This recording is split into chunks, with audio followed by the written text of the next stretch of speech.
اور اس زمانے میں کیسے بچیوں پر ظلم ہوا کرتا تھا. کون نہیں جانتا میری بہنوں کہ بچیوں کو پیدائش پر ان کو ختم کر دینا, ان کو زمین میں دفن کر دینا اور ان کو زندہ زمینوں میں گاڑ دینا اور بچی کی پیدائش پر چہروں کا سیاہ کر لینا اس زمانے میں کتنا عام تھا, کتنا عام تھا. اللہ حفاظت فرمائے. وہی بلا آج بھی دھیرے دھیرے یہی آ رہی ہے کہ لڑکا ہو جائے تو پورے خاندانوں میں بوم پٹارا ہو جائے گا اور لڑکی کی پیدائش پر منہ چھپاتے پھر رہے ہیں. گھر میں ایسا لگتا ہے کہ جنازہ پڑا ہوا ہے, بیٹی کی پیدائش پر کوئی خوش ہونے کو تیار نہیں. اس زمانے میں اتنی بری رسم بیٹیوں کی پیدائش پر معاشرے میں رائج تھی کہ بیٹی کی پیدائش وہ اپنے لیے بہت برا سمجھتے تھے, بہت غلط سمجھتے تھے. اللہ کے نبی علیہ الصلوۃ والسلام نے آپ کی رحمت کا سایہ جب پڑا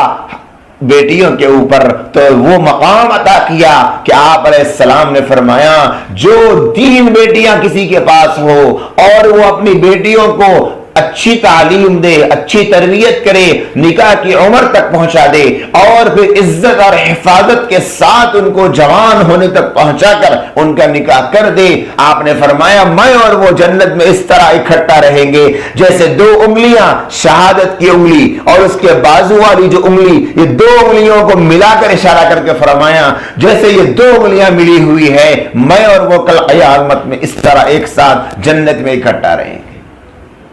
ایک صحابی کھڑے ہو, یا رسول اللہ اگر کسی کی 2 بیٹیاں ہو تو آپ اللہ تعالیٰ یہی مقام اس کو بھی دیں گے؟ فرمایا ہاں اس کو بھی یہی مقام ملے گا. ایک اور صحابی کھڑے ہوئے, یا رسول اللہ اگر کسی کو 1 بیٹی ہو تو اس کو کیا مقام ملے گا؟ فرمایا اس کو بھی یہی مقام ملے گا جو یہ کام کر لے. وہ بیٹیاں جو کل تک زمین میں زندہ دفن کیے جانے کی مستحق سمجھی جاتی تھی, ان بیٹیوں پر نبی رحمت صلی اللہ علیہ وسلم کی رحمت کا سایہ پڑا تو ان بیٹیوں کو اتنا اونچا مقام مل گیا کہ اب بیٹیاں اپنے باپ کو جنت میں لے جانے والی بن رہی ہیں. وہی بات جو کل تک بیٹیوں کو زمین میں دفن کرنا اپنی خوشبختی سمجھا کرتے تھے, صرف دفن نہیں کرتے تھے, دفن کرنے کو اپنا کمال سمجھتے تھے. حضرت عمر فاروق رضی اللہ تعالی عنہ ابھی اسلام نہیں لائے, لیکن جب مسلمان ہونے سے پہلے کا ان کا زمانے کا واقعہ مشہور ہے کہ لوگ اپنی بیٹیوں کو زمین میں دفن کرنے سے کتراتے تھے, ان کے ہاتھ کانپتے تھے, ان کے کلیجے منہ کو آیا جایا کرتے تھے. عمر بن الخطاب کھڑے ہو کر اعلان کرتے کہ اے لوگوں جن کے سینوں میں, جن کے جگر میں اتنا دم نہیں کہ وہ اپنی بیٹیوں کو زمین میں دفن کرنے کی طاقت رکھتے ہو, تو عمر بن الخطاب کھڑا ہے, عمر بن الخطاب سے کہہ دینا جس کے پاس اپنی بیٹی کو دفن کرنے کی ہمت نہیں, عمر اس کی بیٹی کو زمین میں دفن کرے. ایسا سمجھا کرتے تھے اس زمانے کے لوگ. ایسی نفرت, ایسی چڑ, ایسی گھن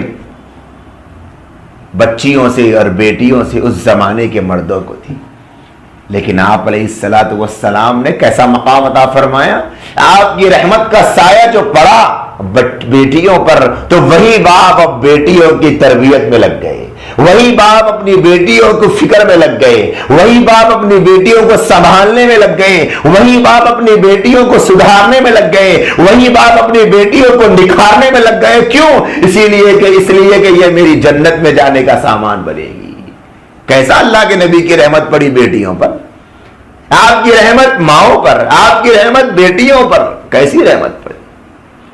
مدینے کی گلیاں ہیں, رات کا وقت ہے, نبی رحمت صلی اللہ علیہ وسلم کی مجلس لگی ہے, حضرات صحابہ بیٹھے ہیں. آپ پوچھتے ہیں میرے صحابہ مدینے کے تمام گھروں میں فلاں گھر مجھے ایسا نظر آتا ہے کہ اس گھر میں اللہ کی رحمت خاص کا نزول ہو رہا ہے, معلوم تو کرو کہ ان گھر والوں سے کیا خاص عمل کر رہے ہیں. جا کر صحابہ نے پوچھا تو ان کہنے والوں نے کہا کہ بھئی کوئی خاص عمل تو نہیں ہے, جو نمازیں پڑھا کرتے ہیں, جو اعمال ہم کیا کرتے ہیں وہی اعمال جاری ہیں, لیکن ایک خاص بات یہ ہے کہ کل رات ہمارے گھر میں اللہ نے بیٹی کی نعمت ہم کو نوازا ہے. جا کر نبی علیہ السلام کو اطلاع دی تو آپ نے فرمایا کہ یہ بیٹی کی پیدائش ہی کی وجہ سے تھا کہ اللہ تبارک و تعالیٰ کی رحمت خاص اس گھر میں نازل ہو رہی.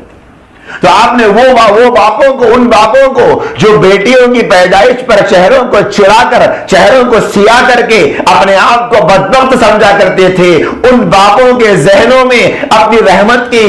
ایک برسات کر کے یہ سمجھا دیا کہ نہیں پگلوں، تمہاری یہ بیٹیاں چہروں کو چڑانے کے لیے نہیں، بلکہ تمہاری یہ بیٹیاں تو تمہیں جنت میں لے جانے والی اور دنیا میں تمہارے رزق کا سامان کرنے والی، کہ بیٹیوں کی وجہ سے اللہ تمہارے گھر میں رحمتوں کا نزول کر رہے ہیں۔ نبی رحمت کی رحمت پڑی بیٹیوں پر تو بیٹیوں کی قسمت جاگ گئی، بیٹیوں کا نصیبہ چمک